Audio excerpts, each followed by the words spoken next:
उन शहीदों को जो देश के लिए अपनी प्राण गंवाए। स्वतंत्र दिवस के अवसर पर ताज़ा देश को बचाया। तिरंगा ही आन है, तिरंगा ही शान है और तिरंगा ही हम हिंदुस्तानियों की पहचान है। माननीय मुख्य अतिथि, आदरणीय शिक्षकगण और मेरे प्यारे भाइयों एवं बहनों, सभी को मेरा नमस्कार। सबसे पहले आप सभी को स्वतंत्रता दिवस की हार्दिक बधाई। आज हम अपने महान भारत के 77वें स्वतंत्रता दिवस का जश्न मनाने के लिए एकत्रित हुए हैं। ये 77वां स्वतंत्रता दिवस हमारे द्वारा तय किए जा चुके एक लंबे सफ़र को दर्शाता है। आज ही के दिन हमारे देश के महान स्वतंत्रता सेनानियों ने कई वर्षों के संघर्ष करने के बाद हमारे देश को आज़ादी दिलाने में एकता यानी विविध संस्कृति, जाति, धर्म, भाषा की भूमि के प्रतीक के रूप में दर्शाई जाती है।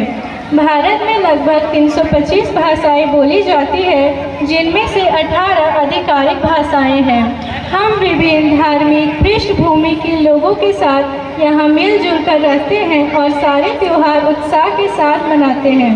असल में हमारे देश के सभी धार्मिक, जातीय और सांस्कृतिक पृष्ठभूमि के लोगों का गर्मजोशी से स्वागत किया जाता है और इसलिए यहाँ अतिथि को देवताओं के समान सम्मानित किया जाता है और उन्हें अतिथि देवो भव द्वारा संबोधित किया जाता है।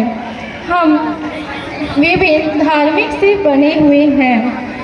हमारे पिछले 76 वर्षों से हमारा देश विश्व के सबसे बड़े लोकतंत्र के देश के रूप में उभरा है और अब तक हम एक राष्ट्र के रूप में अंतरिक्ष प्रौद्योगिकी, दूरसंचार उद्योगों के साथ हरित क्रांति के जैसे क्षेत्रों में अपने आप को साबित कर चुके हैं और अब वर्तमान में हम एक मजबूत आईटी हब बनने की दिशा की ओर आगे बढ़ रहे हैं। भले ही हमें स्वतंत्रता प्राप्त किए हुए कई वर्ष बीत चुके हैं, परंतु हमारे मातृभूमि को मुक्त कराने वाले उन महान नेताओं के बलिदानों को हमें कभी नहीं भूलना चाहिए। महात्मा गांधी जी को अक्सर हम बापू के नाम से संबोधित करते हैं। हमारे देश के अहिंसा आंदोलन, भारतीय संग्रामों को हमेशा हमें याद रखना चाहिए।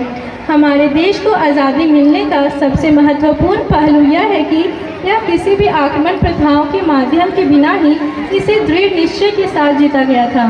हमारे देश में विभिन्न मूल्य, संस्कृति होने के बावजूद हम एक शांति का प्रतीक है। दूसरी ओर हमारे ही देश में जाति, वर्ग और लिंग जैसे कई समस्याएं हैं, जिसके कारण गरीबी, भ्रष्टाचार और भूखमरी, भेदभाव जैसे कई समस्याएं विकसित हुई है, जिससे हमारा देश आज अविकसित देशों की सूची में गिना जाता है। हालांकि हम अपने मूल अधिकारों को पाने और समाज से हैं।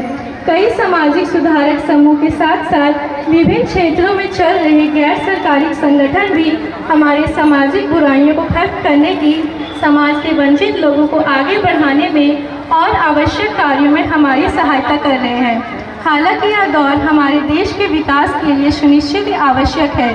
तो चलिए इस बेहतर दिन को अति उत्साह के साथ मनाते हैं और उन क्षेत्रों पर अपना ध्यान केंद्रित करते हैं जहां हम एक राष्ट्र के रूप। तो मैं वर्षा रानी इतना कहते हुए आप सभी से विदा लेना चाहूँगी। धन्यवाद। जय हिंद, जय भारत।